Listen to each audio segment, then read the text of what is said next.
Good afternoon to all of you. So, I have been assigned the task of talking to you on building excellence in technical education. Can I be heard there? थोड़ा volume बढ़ाना पड़ेगा. There are 40 others online people with you. Okay, online. Can you just give me an idea? How many centers are connected online? I think people are from Tamil Nadu and So participants from Hyderabad, different colleges of Haryana, Polytechnic colleges of Haryana. How many centers in all? How many centers in all are connected? Sir, we don't have a specific center, but we have around 60 participants connected who have registered for the course. Okay. Thank you. So 60 plus another 10, 15 here, 75 participants. So friends, what I intend to do, first of all, I would like to give you a little idea about the new education policy, because when we are talking about building excellence in technical education, first of all, we need to be fully aware of what are the kind of changes which are taking place in education in general, but higher technical education in particular. So we'll talk about higher technical education, and thereafter we'll be discussing what exactly are the parameters for building excellence in technical institutions. So that's going to be the scope of my session. In case you have some other expectations, do let me know. Okay. Now, I suppose some of you must have read the new education policy. If you have not, then I would like to tell you first 8 sections of new education policy 2020, August 2020. So first 8 sections pertain to basically the school education system, and higher education basically starts from section 9 onwards. Okay, just little overview I'll give you. So section 9 basically talks about quality universities and colleges. As you know, if you try to, categorize all colleges today, colleges, whether you talk about colleges or universities or polytechnic engineering colleges, for that matter, any kind of educational institution in a given profession, probably you can put them under A, B, C category. And what you'll find, maybe 5 to 10% institutions, they would fall under A category. And they are excellent institutions. I would say they are sort of pockets of excellence in their area. Then another maybe 70 to 75% institution, they would fall under, or maybe less than that, they'll fall under B category, reasonably okay like. And then comes the C category, where inadequate infrastructure, inadequate faculty, inadequate admissions, or sort of problem. You think of any kind of problem in technical education, they have that kind of problem. So this is the kind of scenario which emerges. Okay. And there are thousands and thousands of institutions in our country where they are just surviving on admissions of less than 100 students. In fact, senior officers from Haryana are here, and courtesy Haryana government, I had the opportunity of even visiting some of the polytechnics in Haryana. And having visited those polytechnics, particularly the private one, some 3 years ago, before the pandemic started, such a dismal state of affair over there. Some polytechnic having only, say, 30 students admitted, some student having admitted only 40 students, half of them leaving after some time. So that kind of scenario I could see in many of the polytechnic, and I think so now some sort of churning is taking place, and inefficient, they are definitely going to be weeded out. So section 9 basically talks about creating quality universities and colleges. Then section 10 talks about institutional restructuring and consolidation. How this restructuring and consolidation is going to take place, maybe we'll come to it little later. Okay. So, but the fact remains, as I told earlier, some of the institutions, they are going to be eliminated. Some may have to go for merger. Others may have to go for some sort of networking with others. So what sort of institutional restructuring is going to take place? We'll spend a little time on that. Then section 11 talks about towards more holistic and multidisciplinary education. So on TV and radios, you must have heard a lot about what sort of holistic education we are going to have. Even the conventional degrees, BA, BSc, BCom, probably they are going to be of 4 years now.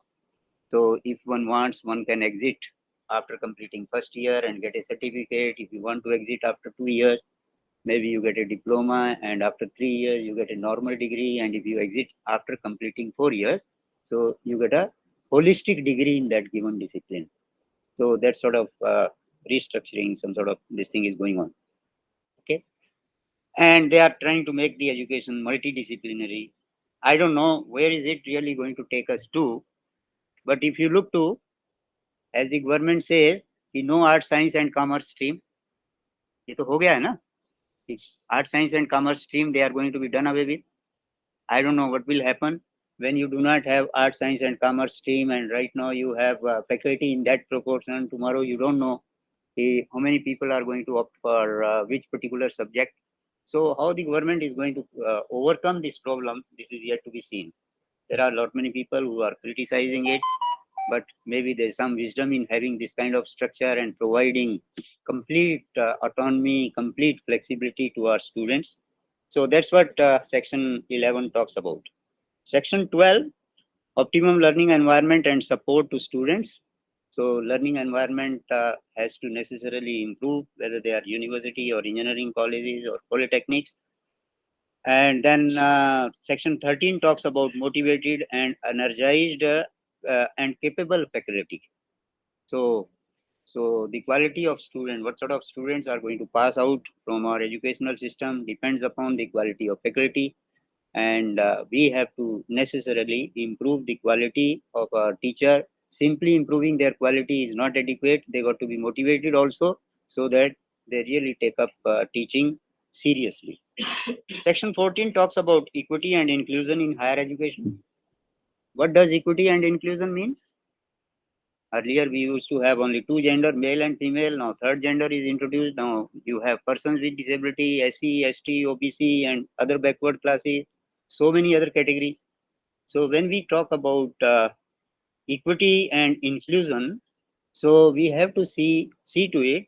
So, all these subcategories, they are represented in our education system.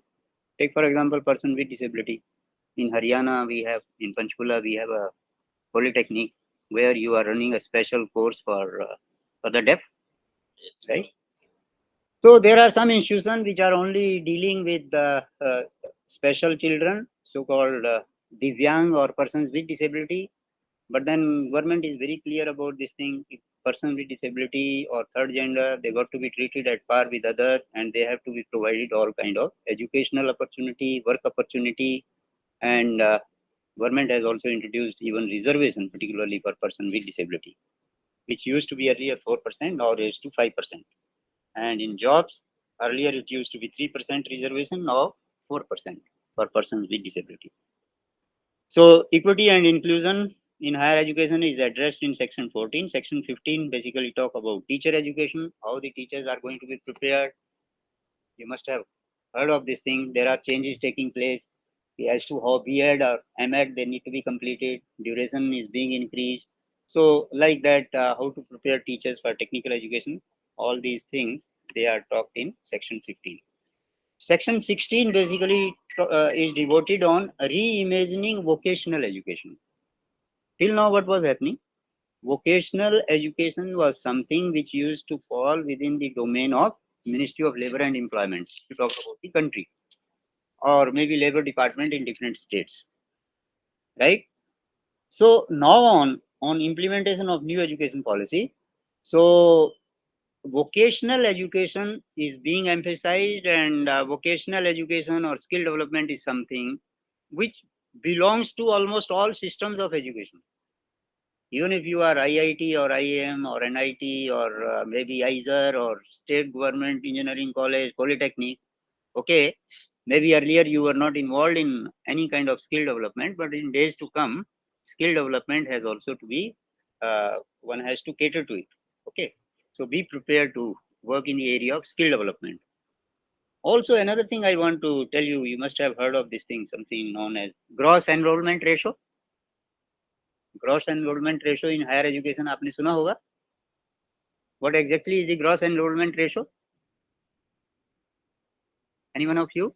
Should I throw a little light on that? Okay. It is like how many students are studying with respect to their teachers, like ratio between students. Anybody from any of the center connected with us? would like to comment upon gross enrollment ratio. What exactly is the present gross enrollment ratio in higher education? It is 26.3, sir. 26.3. I suppose it was in year 2018. Maybe it would have It's improved a bit. 30 plus. Maybe around hovering around 30%, less than 30%. So it's basically the ratio like there's a particular age group which is supposed to be in college, maybe 18 to 23 or 24 years. That's the age group students would be in, higher education. So in that bracket, suppose there are 100 people. So out of those 100 people, how many of them are really in this thing, higher education?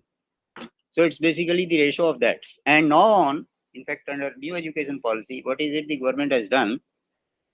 They are aiming at raising this thing, gross enrollment ratio to 50% by the year 2040 or 35 or so. Okay. But for that matter, you see, till 10th 5-year plan, our gross enrollment ratio in higher education used to be in a single digit, less than 10%. But because of massive investment which took place in higher education during in 11th and 12th plan and thereafter, so gross enrollment ratio has now improved quite a bit, and it's hovering around 27-28% or so. So government now would consider vocationally trained person who were earlier kept out of that preview while calculating this ratio. So now on, people who have completed vocational education, they would also qualify to be included in this thing for the purpose of working out, this thing, gross enrollment ratio in higher education, they would also be included.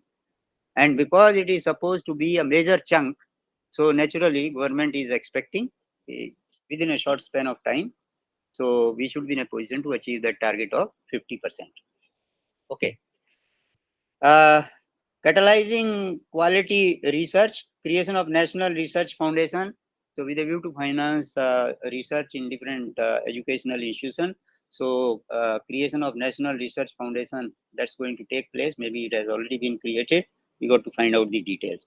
Then section 18 talks about transforming regulatory system of higher education.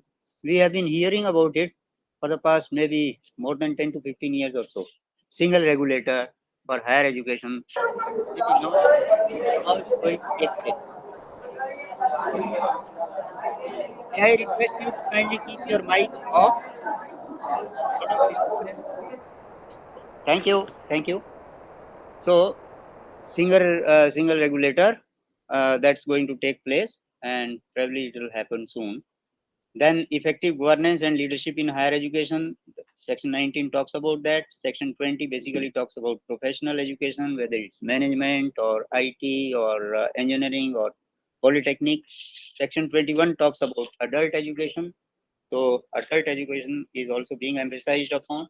And section 22, promotion of Indian languages. You see, there's a lot of emphasis on this thing, offering even professional courses in local languages, local vernacular, because our policy formulator, they are of the opinion, and probably rightly so. So if you think in your own mother tongue, probably you can think better, you can execute it better, you can internalize those concepts easily. So that's why a lot of emphasis on promotion of Indian languages. Then technology use and integration. Technology use, I think so. Well, this was something which was being talked about prior to pandemic, but pandemic has taught us a lot, and application of technology in teaching learning, that really picked up during pandemic period. And nowadays you find lot many institutions offering online courses. Then there are courses which are being offered in hybrid mode, and probably we are never going to get back to that totally, complete contact mode. Perhaps that's not going to happen in days to come. It would be either hybrid or online. Then strengthening CABE. CABE basically stands for Central Advisory Board of Education. So Central Advisory Board of Education exists at national level, wherein education minister of all states, they are the member. Then people from different board, different system of education, they are the member. I had the opportunity of attending few meetings of CAVE in Delhi, and government is now thinking of strengthening CAVE so that the new education policy can easily be implemented and Section 26 talks about financing of higher education. Must have heard of this thing, HEFA, Higher Education Financing Agency, that has already been created. And it's not going to be okay, you take straight away, you get grant, so you take loan and you got to pay it back. Okay.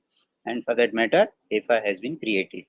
Section 27 talks about the overall implementation, different milestones which have been, laid under implementation of new education policy. So this is what, in brief, we have so far as new education policy is concerned. A few things I'll touch upon a little more in detail. Now, provision under restructuring. What are the kind of provision? And I think so all of you need to be fully aware of that. Creation of large multidisciplinary universities or colleges, at least one in each district. Such colleges would aim at having 3,000 or more students. Now, what would be the repercussions of this? If you are representing polytechnic, think of your polytechnic. Do you have that kind of strength? 3,000 students. So, as per policy, so either these colleges, they will have to increase the intake and come up to that level, or they got to get merged with some other institution. This is what is going to happen, because by the year 2035 or so, government expect all higher educational institutions, they are going to be multidisciplinary nature, and you can't afford having, you can't really practice multidisciplinary approach in smaller institutions where you have just maybe 100 200 or intake of 300 or so. That's not going to happen. So that's with regard to creating multidisciplinary So, universities and colleges. We say that at least one in each district. At least one in each district. Oh, but so there can be others, those whoever. There would be others, and there is reference of this thing. It could not That's be at least one. only required. In fact, usually they say one district should have one such like institution, and then there would be other which would be either the constituent colleges or maybe research institution, or all that follows. Okay. Then restructured institutions are expected to work on the philosophy of जो हमारी पुरानी universities होती थी. You see, we talk about Nalanda, Takshila, Vikramshila, Vallabhi. These were, reputed institutions in ancient time. Okay. And what was the uniqueness of these institutions? If you talk of Nalanda, people say, well, I have never been to Nalanda. We have only read it. So people say Nalanda long back, maybe some 1500 years ago or so. So they used to have students from 60, 70 different countries, and they would offer all kind of courses. So that's really this thing, holistic and, diversified, or all variety of educational program. And they had huge library, you know. So restructuring institution, they'll work on the philosophy of these old institutions. They used to have thousands of students from different countries pursuing multidisciplinary education. वो languages भी पढ़ रहे हैं, technical भी पढ़ रहे हैं, संगीत भी पढ़ रहे हैं, art भी पढ़ रहे हैं, all kind of programs. Then restructured institution would attain the status of autonomous degree granting colleges. Not all, but some of the restructured institutions, they would get complete autonomy. And when here autonomy means, if that particular institution is having 3,000 students, they are given academic autonomy, they are given financial autonomy, they can issue their own degrees. For that matter, they would not be affiliated to any other university. जैसे अभी है ना, we have all kind of university, forest university, technical university, medical university, law university, forensic university, then something to do with navy and all this thing, general university. So all kind of universities we have. But in days to come, you'll find, so such like prefixes, they are going to be done away with. Okay. The NEP aims at creating state-level mechanism for granting graded autonomy through transparent system of graded accreditation. So right now we have NEC, we have NBA. There may be some other systems of grading. Then we also have national institutional ranking framework. Okay. So such like this thing in days to come, mechanism would be created at the state level, so that autonomy can be taken up at state level in a graded manner. Then An institution or college may fall either under autonomous degree granting college or constituent colleges, something which we were talking about. So there would be two type of colleges, either autonomous college which can award its own degree, or it would be a constituent college which would be affiliated to some university. Okay. Then some of the autonomous colleges can also aspire to become research intensive or teaching intensive universities. So this is something which college has to decide. If they are more strong in research, so become research oriented institution.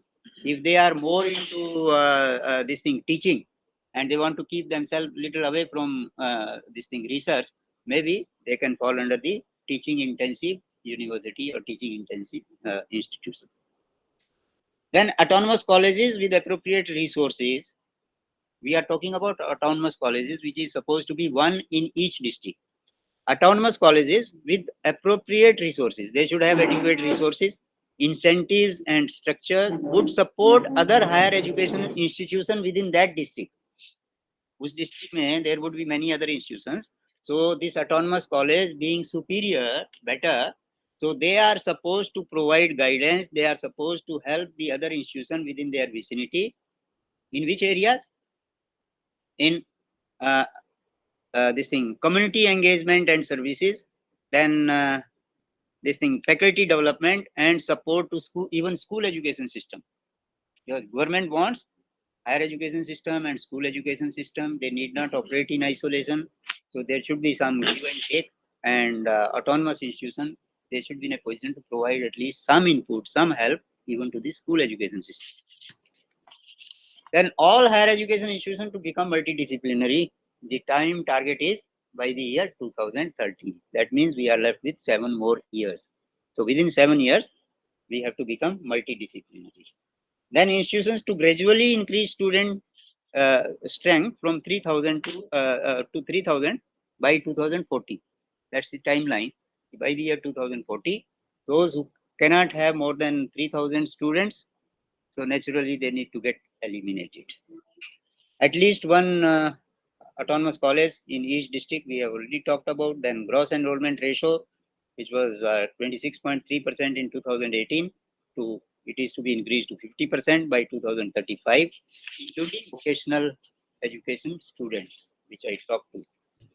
Then both public and private institutions to grow under the NEP. So no discrimination. If you are a private institution, you should not be discouraged so far as getting, be it research grants or any other kind of project. So look at both kind of institution with the same eye, have same criteria. So both public and private institutions, they need to grow under new education policy. Public institutions delivering higher quality of education, they would be incentivized. So performance is going to be linked with incentives.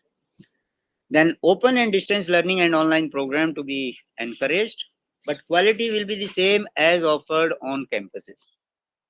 So nowadays, lot many institutions they are offering distance mode or this thing, offline program, and so here basic emphasis is going to be on quality.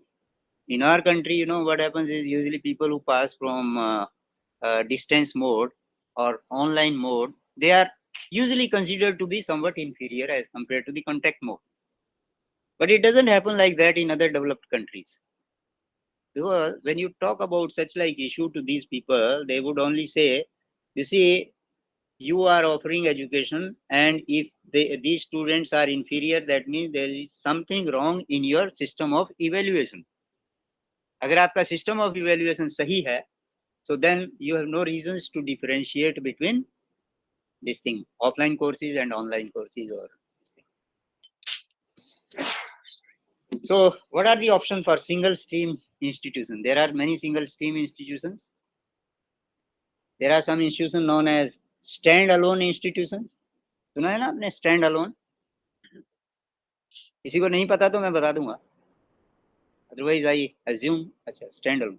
Stand alone institutions are usually that kind of institution which do not award any degree and they are not affiliated to any university. And for that matter, all polytechnics in the country, except the state of Gujarat, where polytechnics are governed by university, एक आध और state है कोई, some small state. So polytechnics basically award diploma and they are governed by under State Board of Technical Education and Directorate of Technical Education.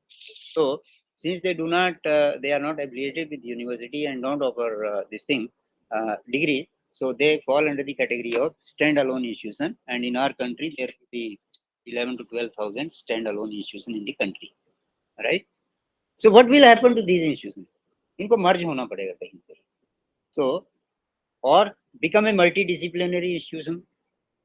Now, I happen to be teaching a subject here in a school, business school called PML Business School, which is the constituent of SD College. Okay. Now, they have only one course, that's PGDM. It falls under the category of that standalone institution. They offer PGDM, they have only 60 seats. Usually admission is 30 against 60. So how can an institute with just 30 students, 2 years course, you'll have at the maximum 60 students. So with that kind of intake, you just can't think of becoming multidisciplinary. So the only option for such like institution would be कि आप अपना ये जो है ना unique identity छोड़कर you better get covered under overall SD society. SD would have many, I think so this local college has almost 7,000 students, many disciplines. So one day or the other, this institution will have to fall in line with, and they will have to get under, they will have to come under the umbrella of SD institution. So become a multidisciplinary issue or become part of a vibrant multidisciplinary higher education cluster. Higher education cluster at local level. Say there may be engineering education cluster, there may be management education cluster or polytechnic education cluster. Join that institution, be part of that. Okay. Then gradually attain full academic and administrative autonomy. So that should be the ultimate aim. Now, yes, please. Sir, in that previous slide, one term is like written over it, like multi-disciplinary. Become multidisciplinary institute. Different branches or like different streams of courses, like. It's not going to be only a stream specific. Suppose I'm giving an example of PML SD Business School. Now, PML SD Business School will have the option of either getting merged or we are in business education. Let's add this thing, maybe BBA, BCom, MCom, and so many other commerce related this thing discipline, maybe e-marketing, maybe something to do with insurance. But ultimately, you have to come up to that level. Ultimately, you should have a total strength of more than 3,000 students by that given date. And if you can do that, okay, you can maintain your unique identity. Otherwise, get merged and become this thing, part of that issue. Or grow into a multidisciplinary. Choice is yours. जो आपको feasible लगता है, do that. Shall we proceed further? Okay, what would be the role of affiliating university then? Right now, what happens, like if we talk of Haryana, maybe some 200 colleges would be affiliated to each of the state university, other than the residential university. Okay, Kurukshetra would have maybe around 200 colleges affiliated to it. Similarly, MDU will have equal number or maybe somewhat less. Same thing about Guru Nanak Dev University or Punjabi University or Punjab University at Chandigarh. Okay, so इनके लिए क्या है? Government is thinking of a little different role. What would be that role? The affiliating university to provide mentoring services to currently affiliated colleges in the following area. What are these areas? 5 areas have been identified for them because they are seasoned enough. They have had experience of working in these areas. So academic and curriculum matters. So curriculum design, curriculum revision. Okay, all these things, they can, maybe university can guide the colleges in that. Then teaching and assessment. Usually some smaller institutions are weak in that. Train them in appropriate teaching and assessment tool. Governance reforms. So universities are supposed to be better, having better governance as compared to colleges. So transfer your experiences, share your experiences with them, and bring in financial robustness in this thing. And administrative efficiency ultimately should improve. And these affiliating university will do that. Okay. Ultimately, NEP will result in overall higher education system become an integrated higher education system. It would be a blend of professional and vocational education. Earlier also I talked about the vocational education is something which is everybody's, responsibility now on. Okay. There would be common nomenclature for universities, prefixes like deemed to be university, affiliating university, unitary university, technical university, medical university, law universities, all these things will, वो हटाकर उसकी जगह में you will have only either the research university or academic university. Okay. And that university is supposed to offer all kind of courses. Okay. Now we come to the second part of our lecture, which pertains to building excellence. Now, who doesn't want this thing? The technical education system should improve in my country or my state. Everybody aims at that. Okay. So here is a quote. Every country wants a world-class university. हर एक का ये effort रहता है कि at least some of my institutions, higher technical education or universities, they should fall within the, they should figure among top 400 or 200 universities. Okay. So every country wants a world-class university. No country feels it can do without one. Everybody realizes the importance of figuring into that. And the problem is that no one knows what a world-class university is, and no one has figured out how to get one, how to really reach at that level. Yeah, Phil Albert. So he is the one who has, come out with this sort of ideas. Now, let's talk about politicians. Way back, I think so, 2018 or so, President Vladimir Putin, who is under all kind of controversies right now, he evolved a policy within his country to move 5 Russian university into the top 100 of the Times Higher Education World University ranking. Every year this list is released, Times Higher Education. Then there are many other type of categories, 200, 500, and this thing. So Vladimir Putin, he gave his country a target. By the year 2020, I don't have track of this thing. Maybe one need to check up whether or not it has really happened. Okay. So whether at least 5 educational institutions from Russia, they have figured among top 100. Okay. But it definitely shows the intention of improving the higher education system.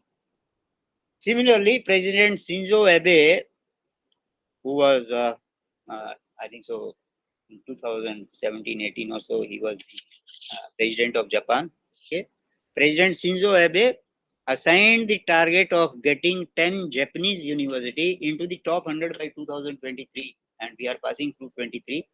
They have a different president now. Okay, so but just think of 10 out of top 100. That to a small country like Japan. Population wise अगर बात करें, any idea about Japan की population कितनी होगी? I think so it's around 13-14 crore और सो, 130 million और सो. Okay, India का तो 1/10 भी नहीं है in terms of population. Area wise also, density of population in Japan is very small as compared to even India. So even smaller countries like Japan, they are also aiming high and getting 10 world-class university in top 100. I would say it's a really challenging target. Okay. This ranking system is a very controversial kind of ranking. It is. I fully agree with you. You fix a criteria that based on what placement, based on what academic environment, and once you fix up that fix up your ranking, and accordingly you try to move that your state in that direction. Yes, it does not fulfill the overall objective. Yeah. There are all kind of controversies and all bad practices. We keep on hearing, we keep on reading in newspaper and in media. Recently there were a lot many news about how NAC is given and how some of the institutions which do not really deserve and they got excellent ranking. यहाँ कुछ भी हो जाता है. If you compare the two rankings, the US global ranking and the Times ranking, so it will find that for the same parameter, one should be at this level, another will be at this level. Okay. So characteristics of the world-class institution. The very first characteristics is a high concentration of talented academicians and talented students. Now, I have listed here, from international level, there are number of institutions you can really claim them, you can really consider them as the world class or best institution. You talk of Harvard, Cambridge, Hong Kong University of Science and Technology, Yale University in US, MIT, University of Chicago, Princeton, Caltech, then Stanford, Shanghai Jiaotong University of China, Pohang University of Technology, South Korea, National Institute of National University of Singapore, and Indian Institutes of Technology. Similarly, Indian Institute of Management. In social media, at times we get some posts pertaining to, quality of academician and quality of students in Indian IITs and Indian IIMs. So even American, they admit they nobody can really compete with IITs, pass out from IIMs. And it's a fact, so many Indians, they are heading multinational corporations abroad. So Indian talent in the area of technology, in the area of management education, and many other areas. So it's well proven. But only problem is you only have a few pockets of excellence. Vast majority belongs to that B category. और जो pockets of excellence से जो बच्चे निकलते हैं, they all tend to go abroad. Very few of them, they are working within the country. But despite all that, even our B grade, they are capable of managing this huge country, right? So many of them, they also go abroad. So first thing is the concentration of talented academicians and talented students. Getting into IIT, American this thing, they admit कि हमारे बच्चे वहाँ में नहीं qualify कर सकते. It's only Indians. They are the one who can really prepare and crack that exam, get into IIMs and IITs. So this is one criteria. And naturally, when you have, talented student, even if the faculty is not that good, over the years, faculty will have to come up to their expectation. And automatically that quality keeps on improving. Because as a teacher, you won't like to cut a sorry figure before the students. So that's how the quality improves. And for that matter, such like institutions, they don't bother about this thing. They are always on talent hunting. And wherever they find talent in terms of faculty, so they'll simply hire them. It's something very unique, I came to know about this thing. If Indian IITs, if they like somebody's profile, they don't wait for vacancies. They don't wait for any advertisement. They'll simply call that person and put that person on job. So that's the kind of system which they have. Okay. Then a significant and substantial budget. So any institution which considers itself as excellent, so it will have significant budget. You need serious money, significant financial resources to attract and retain the leading scholars and to build the facilities needed. So if you bring good students, they want to carry on research project, naturally they are going to need a lot of infrastructure. So investment has to come in. So budget should not be a constraint. So adequacy of budget. Just think of this thing, budget of say Toronto University, budget of MIT. They will have huge budget. And the beauty of Toronto University is Toronto University doesn't get any grant from the government. ऐसे systems evolve कर दिए हैं because of their reputation. So because of the kind of system which they have evolved, the university is self-sufficient. They have excellent infrastructure, one of the top-ranking university, and they will make their alumni contribute something to the university. And that's how the expenditures are made. They got huge amount of research funding. Then they'll have strategic vision. Then governance and this thing, academic reforms and autonomy. हमारे यहाँ में तो कई बार ये है कि if you want to change some subject, if you want to add something, delete something, you get into all kind of problem, right? But there the governance in excellent institution is such they'll have complete freedom and complete autonomy to introduce something or delete something, okay? And as per market need, keep on updating your curriculum. Of course, there would be effective leadership, and then significantly innovative to represent a convincing alternative to existing institutions. So you become a sort of, any excellent institution should ultimately become a sort of, it should project itself as a role model for other upcoming institutions. Now, if we are talking of IIT, IIMs or ISers or NIPers in this country or NITs, so they should be the role model for other B-grade institutions in the country. Okay, and they should get so much involved in innovation and research. They should be leading in patenting. They should be, developing new products and services. Generous endowment funds. They'll have many adequate endowment funds. So money again, no problem. Then generous scholarship to this thing deserving students. At times you get students who are highly talented, but they may not have means. So merit come means sort of scholarship. So those who are extraordinary, so with a view to help them excel in education, so there should be adequate amount of money available for providing generous scholarship. Not to all, at least some of the deserving students. Then highly competitive salaries. So such institution will never ever compromise on pay packages. They are probably going to be the best so far as salaries are concerned. Just imagine how much a faculty would be earning in consultancy in IITs or IIMs.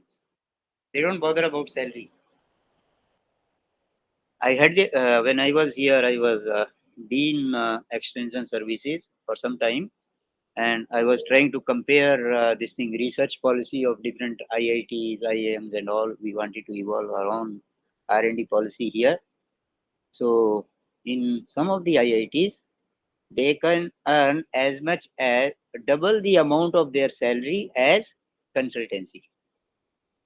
So if a professor is getting salary of say 35 lakh, so 70 lakh he can earn as consultancy. And of course, there are so many other opportunities like one would be on the board of directors of so many companies. One would be having some other projects. So that's different. But consultancy alone, double the amount of salary. Okay. Then concentration of talent, of course, concentration of talented faculty would be there. Then exceptionally good governance system. So excellent institution will have, very positive this thing governance system, a system which is accessible, a system which can be trusted. Okay, then located at a good place to live. Now, if you establish an IIT somewhere in Nagaland, who would like to go over there, Nagaland or Mizoram? So there's a central university in Mizoram now. So place should be need to be accessible, where you have all kind of infrastructure for the children, of the faculty and staff, and also there should be other infrastructure available over there. So it nothing like if it is located in a good place, and that's why they initially to start with we had a few IIMs and a few IITs. They were all located in metro cities. Now things are little different because of the government policy. So government wants at least each state should have either an IIT or IIM. There are some political considerations as well. Okay. So maybe one has to strike a balance.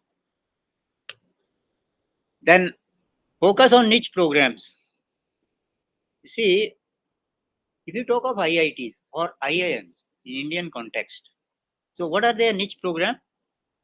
PGDM for management education. They are known world over. IIMs in India, they are known world over because of the kind of PGDM which they offer.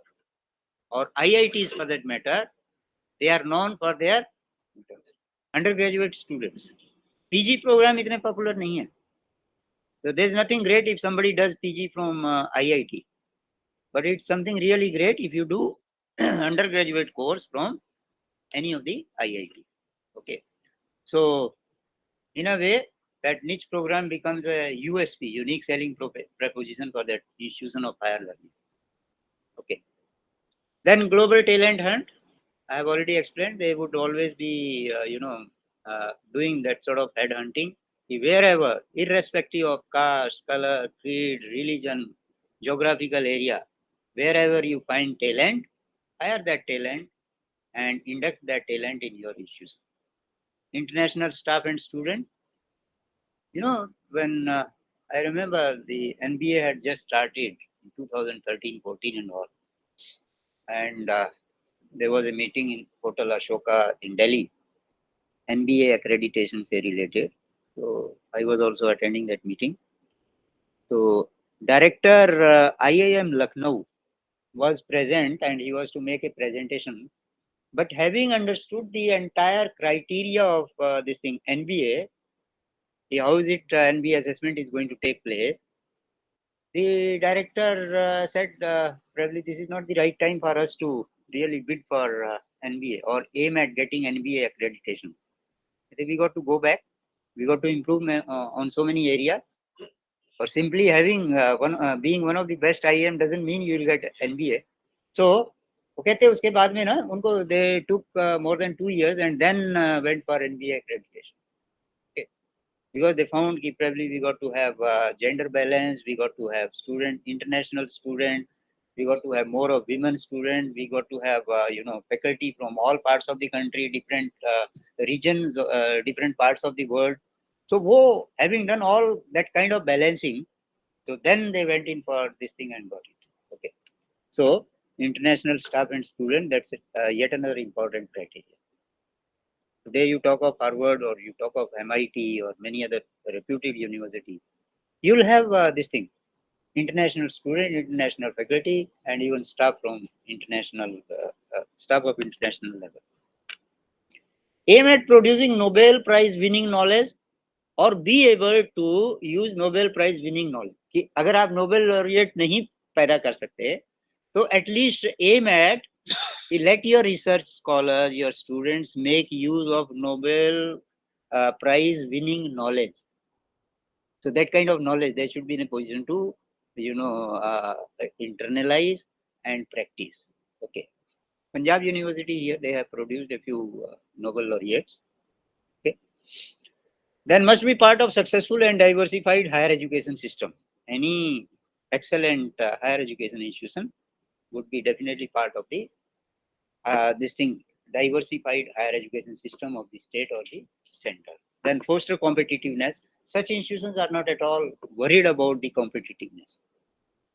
They wouldn't be worried about, like our IITs, they should not be worried about this thing कि अगर MIT यहाँ आ गया. Well, they have their name, they have their own expertise, they have developed their own core competencies. Or core competencies are something which cannot be developed so easily by any other system or any other individual. So the kind of core competencies which are IIMs, IITs, and NITs, etc., they have developed, or Indian Institute of Science. So it's not easy to imbibe that kind of things so easily. They'll be producing students and they'll have faculty which is involved in critical thinking, and this critical thinking is nothing but out of box thinking or something which ultimately it has something to do with the innovation and creativity. And remember this thing, any new product or service hitting the marketplace anywhere in the world is nothing but outcome of innovative and creative thinking of the individuals. Some person sitting in some new corner of the world applied his or her innovative and creative abilities and developed a new product. Then freedom from cumbersome bureaucracies and quick response to the demand for rapid changing global markets. See, today we live what they call it as we live in a VUCA world. अगर आपने सुना हो VUCA, VUCA, VUCA stands for V stands for highly volatile, U stands for highly uncertain, C stands for highly complex, and A stands for highly ambiguity. A lot of ambiguity in the environment. So that's the kind of world which we are living in. And in this kind of world, you got to really, as a person who is having a lot of innovation and creativity, you got to respond to the market realities immediately and come out with something new. So critical thinking, innovation, and then responding to the market realities. Somebody wants to ask a question. Please. Okay. Online. Please go ahead. Manpreet. Manpreet ji. Mic on. Manpreet ji, put your mic on and then. Yes, Manpreet sir, you have raised your hand. You can unmute yourself and ask the question. Manpreet sir, any question?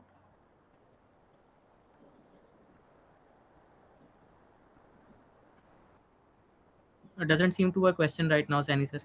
Okay, let's proceed further.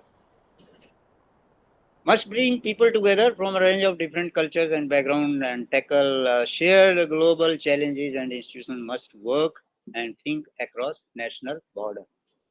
It's not only we do something only for our country. Gone are the days when you were when people used to think about their own individual welfare. I think so. Corona has really taught us a lot. Hmm? If you feel, if I am safe, it's okay. No, if you are safe, if you are not okay, you got to be safe and you got to even take care of your neighbors. Okay. Then consider employability as a serious issue. So faculty, administration, management of any excellent institution would lay a lot of emphasis on employability. But understand one thing, employment and employability are two different terms. Okay. There may be, there may be a situation where you are producing students who are employable. Employability, they qualify on employability criteria, but there may not be jobs available over there. That's why so many talented people, they go abroad, because in India we have a serious dearth of getting good jobs. So the major emphasis should be on employability. In India nowadays, every year, there's a report called India Skill Report. I would suggest all of you to lay your hands on. It's an annual feature. India Skill Report. Anji, there are a number of organizations who are behind it, including CII, NESCOM, and another organization, Box or something like that. So it's a joint effort of this thing, and every year they keep track of this thing, employment scenario within the country, which particular discipline is going to be more in demand, which cities are going to provide more employment, okay, which states are going to provide more employment, women के लिए कहाँ ज़्यादा employment है, men के लिए कहाँ ज़्यादा employment है, what's happening at IIT level, ITI level, polytechnic level, engineering college, management, then information and communication technology.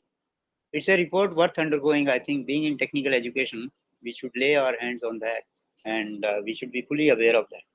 It will give you a lot of insight into skill development and higher education. So employability as a serious issue, then enjoy high degree of institutional academia integration.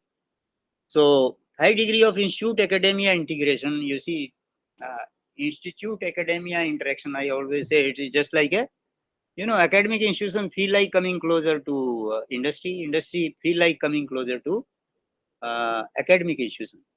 It is just like what they call it as teenagers' love story.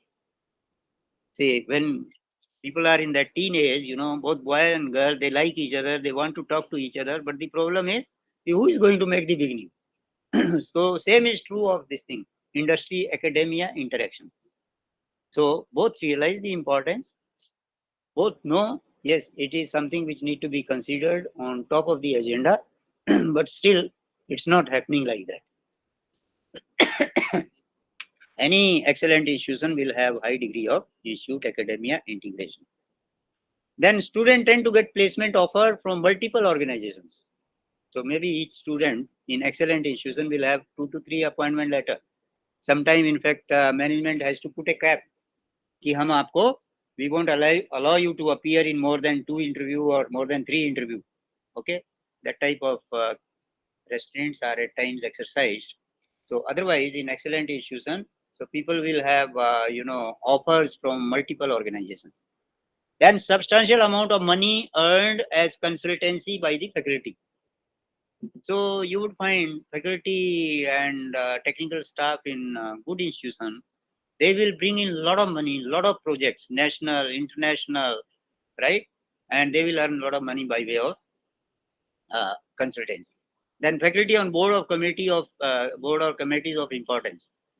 So every company need to have, board of governors, and many of the professors of IIT, IIM, NIT, even I have seen this thing, people from state government colleges being on the board of directors of the this thing companies. And earlier, IIM Ahmedabad, I want to this thing mention here. Few years ago, I don't know whether this program still exists. IIM Ahmedabad used to have a program called SEMA, SEMA, SIMA, Small Industry Managerial Assistance Program. So what used to happen?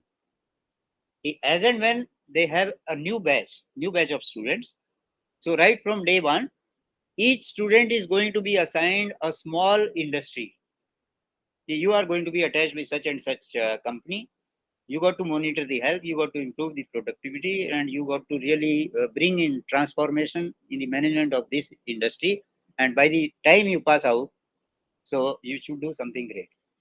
So that provides some sort of hands-on experience. You are being taught in academic institution theory, you are studying there, you have the benefit of undergoing so many case studies. At the same time, you are working in a small unit. Okay. And I would suggest,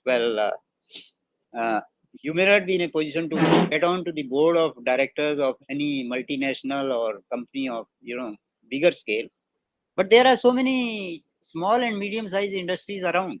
One can always be as a consultant or a visiting faculty or an advisor. We can also do explore at our level because Yes. Small industries and Okay. So top quality university come in many different shapes and sizes, and there's no single model of excellence as such. Okay. Top class universities capture excellence in teaching and research against a university's own mission and its own unique profile. And ultimately, such like institution, they'll become sort of benchmark for others. Okay. So providing an intimate and intensive teaching environment for students where they can expect to truly engage with leading academic staff. Yeah, this is contributed by Phil Betty, who is associated with the World University Ranking. So I've taken it from there. Okay. Now, here is a comparison of this thing, comparison of some of the attributes. Okay. Few attributes which make institutions great. Like, talk about this thing. We are comparing some of the attributes of top 200 universities and top 400. And it clearly differentiates. Hey, what difference does it really make? Say, total annual income per academic staff. What is it? The academic staff in an excellent institution. We are talking of top 200 universities. Okay. So 7,51,139 US dollar. This is the amount of money which one faculty brings in. And when it comes to top 400, so average slightly comes down. So 7 lakhs है 750 say ये आ गया है 606. Okay. Then second criteria is student to staff ratio. You will find in excellent institution, student to staff ratio would be much less, and in not so good institution, it's going to be high. So top 200 की average आती है 11.7:1, and top 400 so 12.5:1. That means जैसे जैसे number बढ़ता जाएगा, the average will keep on increasing also. Then staff hired from abroad, at least 20% staff, particularly the teaching faculty, they are hired from abroad, and in top 400 it's only 18%. Research income per this thing academic is given in US dollar, then published work, and there's another one which is missing here. So that's about the students. He comes almost you see 19-20% students in top ranking institution, they would be from abroad, and in 400 around 18% or so. Okay. Now I have tried to summarize what are the factors contributing to excellence in a technical institution. Not that all these factors are going to be available in each and every institution. So some institution may have some of these factors, other may be missing. But the idea is to try to imbibe most of these points and try to bring in as many as of them as is possible, or to make it a habit to have maximum of them in your institution. So first is student-centered teaching learning approach. That's the first point. Then next, NBA accreditation. Nowadays, I suppose some 30-40% of the program, they are already covered under NBA. And ultimately, the idea is to cover all programs under NBA. Okay. So NEC or NBA accreditation could be the second criteria. Student feedback from about the teachers. Some of the excellent institutions, they will have a system of unanimous evaluation of teacher by the students. Okay. It's a total secret system. I know Thapar Institute at Patiala, they do this thing. Students would provide feedback about the teacher, about each lecture. Okay. And it's all secret. So faculty has to be on its toes. Okay. Then financial assistance to poor students in the form of scholarship, etc. Earn while you learn scheme. तो उन्होंने बोला था कि ये सामान इधर है उधर है मैं लाके दे दूंगा फिर उन्होंने सामान नहीं लाके दिया मैंने I request you to kindly put off your mic. सामान नहीं मिला Causing disturbance. मैडम रिकवरी किसी पे भी आती है आप पे आती है या मैं मुझ पे आती है मैं कर दूंगा तो मेरा भी Opportunity for earning while you learn. Madam जब सब आपने कर ही दिया ना तो रिकवरी के लिए मत रोको, रिकवरी बना लो। और सर हमारी इस बात पर नहीं, हम कहाँ से बताएंगे, थाना स्टोर बताए तो है क्या शॉर्टेज क्या क्या होती है तो लिख के नहीं हमारे पास नहीं आई ना, हमारी जानकारी में नहीं हुआ ये काम, नहीं तो हम इतना टाइम लगाते ही। ये सुन रहे होंगे कमल, can you ask them to नहीं, उस लिस्ट में जो शॉर्टेज होगा आइटम का वो आपके पास भी तो एक कॉपी होगी उसकी, तो उसको देख करके लिखिए। anyway operational suggestion system. There would be a suggestion system wherein कोई बात नहीं, evaluated and workable suggestions they are implemented. I've seen this thing working excellently in Eicher tractors. They were in the process of implementing Kaizen and quality improvement initiative and all. So every day they used to invite many suggestions, and suggestion invited HR department was given the responsibility of evaluating them, and any worthwhile suggestion that has to be implemented. And every week they used to declare Kaizen of a week, Kaizen of the week, and somebody who has been declared Kaizen of the week, so that person would get some, maybe a plate or so, okay, or a glass. I've seen some of the Aisha employees, having made suggestions, useful suggestions, somebody even, having a complete dinner set. And over the year, so that fellow keeps on contributing good suggestions, implement them, and keep on getting one plate, and ultimately 6 plate ka set ho gaya. So dinner set is ready. Okay.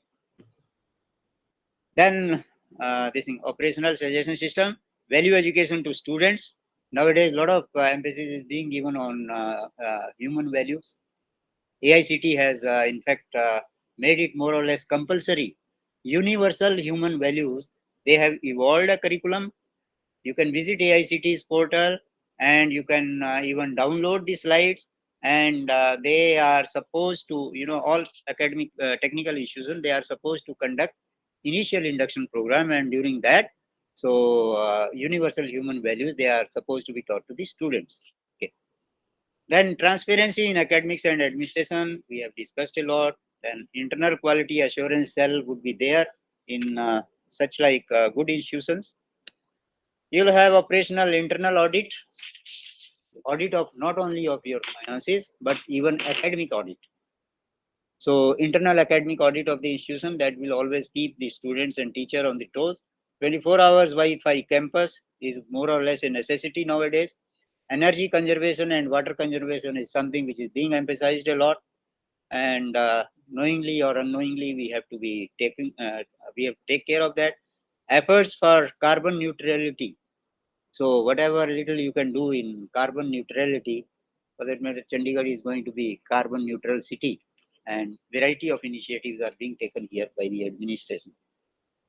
Then plantation drive for periodic basis, then activity-based, project-based learning or activity-based learning, or even experiential learning. These are the things which are practiced in excellent institutions. Then organizations and participation in technical quizzes. Nowadays, there are so many opportunities. At times, AICT, UGC, Ministry, they keep on organizing different quizzes, different competitions, and teams from excellent institutions, they keep on participating in them.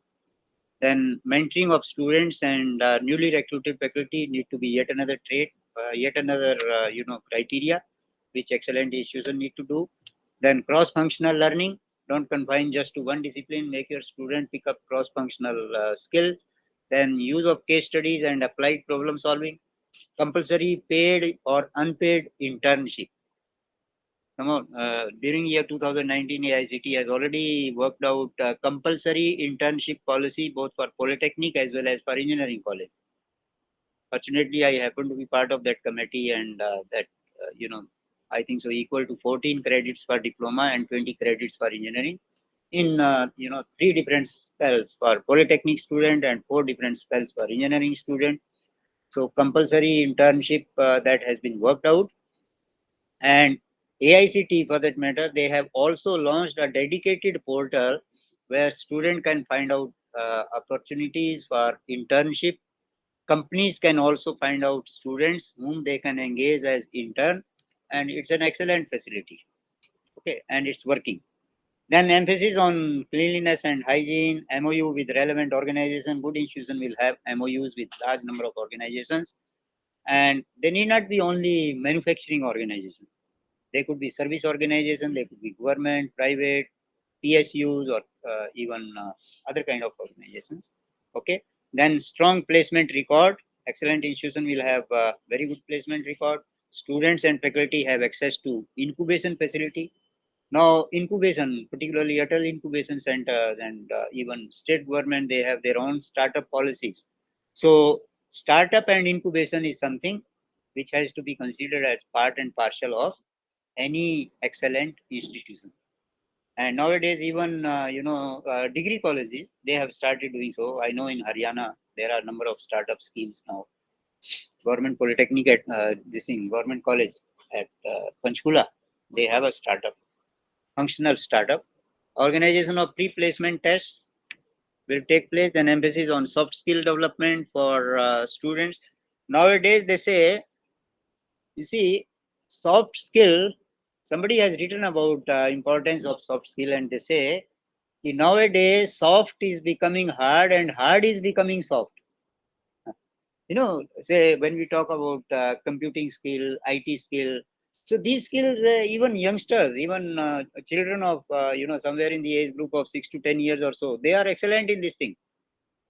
We as elderly, many a time we have to ask our this thing grandchildren to help us take out of any problem we get stuck. So because of the kind of environment we are living in, so soft skills are becoming rarer in days to come.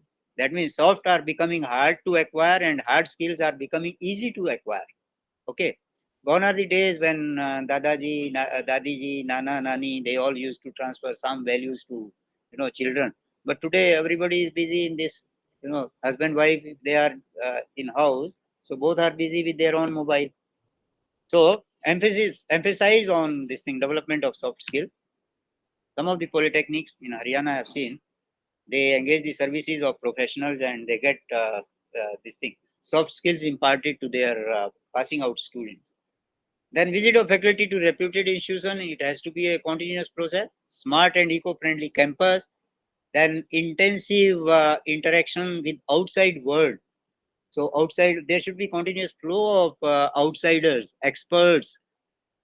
It reminds me of this thing, just if you try to find out, keep track of SRCC in Delhi, Sri Ram College of Commerce, which is considered to be one of the best colleges in the country.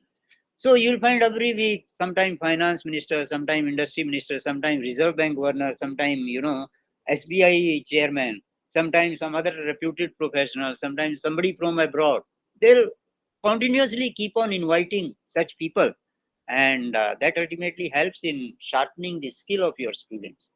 So intensive interaction with outside world, then scheme for faculty development. There has to be a faculty development scheme in place and that should be working. Then use of MOOCs in teaching learning. I don't have to explain. You all are fully aware of. There are plenty of MOOCs available nowadays. Choice-based credit system. New education policy emphasizes on that. It doesn't matter like somebody takes admission in say Chandigarh Punjab University, एक साल complete करके, one wants to go to Bombay. Maybe second year you can do from Bombay University, third year you can do from Chennai University, and whatever credit you earn, you keep on accumulating those credit, and when you become eligible, you get the degree. So choice-based credit system or universities are in the process of switching over to that. Then students and faculty exchange programs should take place. Innovation and entrepreneurship cell. You talk of NEC, you talk of NBA. In both these accreditation processes, you find there's a lot of emphasis given on industry institute interface and entrepreneurship. They'll get you quite, I think, a good percentage of marks for the purpose of getting NBA. So strong entrepreneurship cell, strong industry connect, we have already talked about, then strong community connect. So see, in NITER Chandigarh, we used to have very strong community connect through two of the centrally sponsored schemes. One was the scheme for community development through Polytechnic, and another one scheme for persons with disability. Unfortunately, because of some changes which have taken place at national level, now both these schemes are in doldrums. Otherwise, these two schemes were providing us a very strong community connect. So like that, in your own vicinity, you have to find out what could be the community connect program. Visible inclusivity in all activities. By inclusivity, I mean whether it is teaching learning or staff recruitment or any other kind of cultural program. So think of those lesser privileged people and try to make them part of your variety of programs. Be the person with disability or third gender or some underprivileged students. Okay. Admission. So any excellent institution would enjoy this thing reputation. IIT Delhi or IIT Bombay is my first choice. That sort of thing, Then outstanding academic record of the students in terms of results and percentage of marks, etc. Then multiple and attractive job offers. Earlier also we talked about high citation index of the faculty.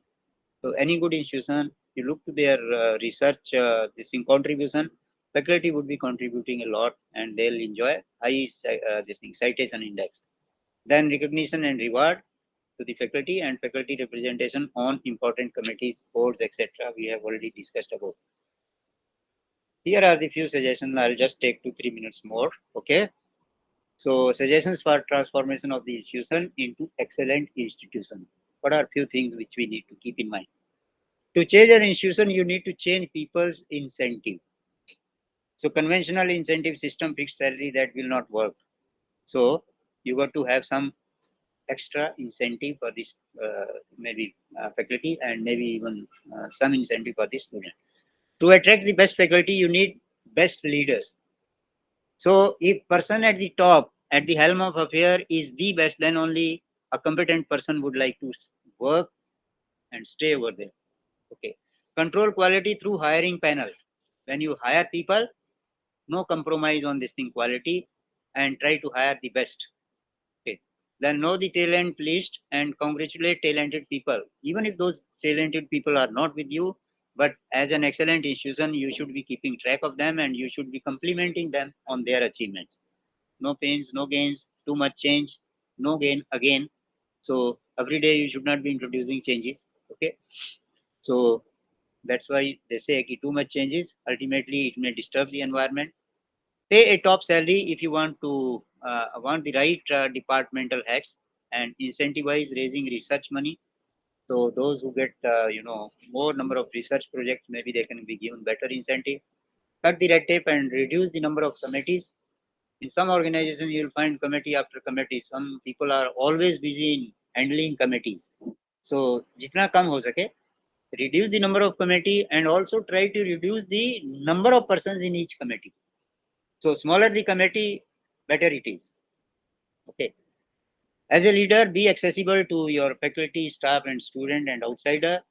Clarify the relationship between administration and this thing academic staff. In some of the institutions, we have seen this thing. There's always a fight between academic staff and this thing administrative staff. They always consider themselves as each other's adversary. So in excellent institution, that should not happen. Start to train scholars in management when they are young.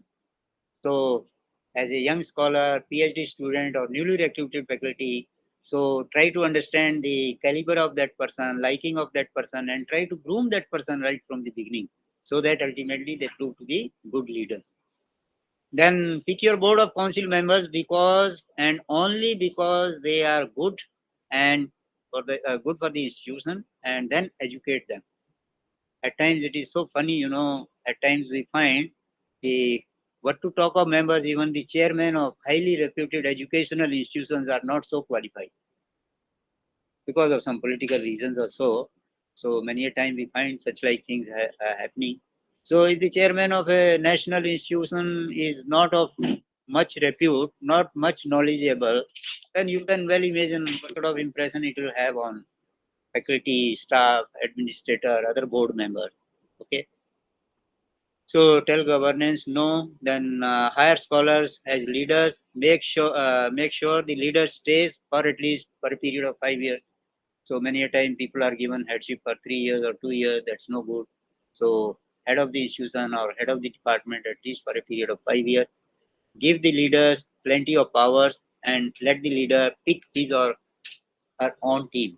Just like it so happens like when America, president of America is selected, he will bring in a team of thousands of employees of his liking. Okay. So if you want to perform as head of the institution, you got to have, like-minded people working with you. Okay. So, ladies and gentlemen, this is what I wanted to discuss with you. And now I'll close my presentation.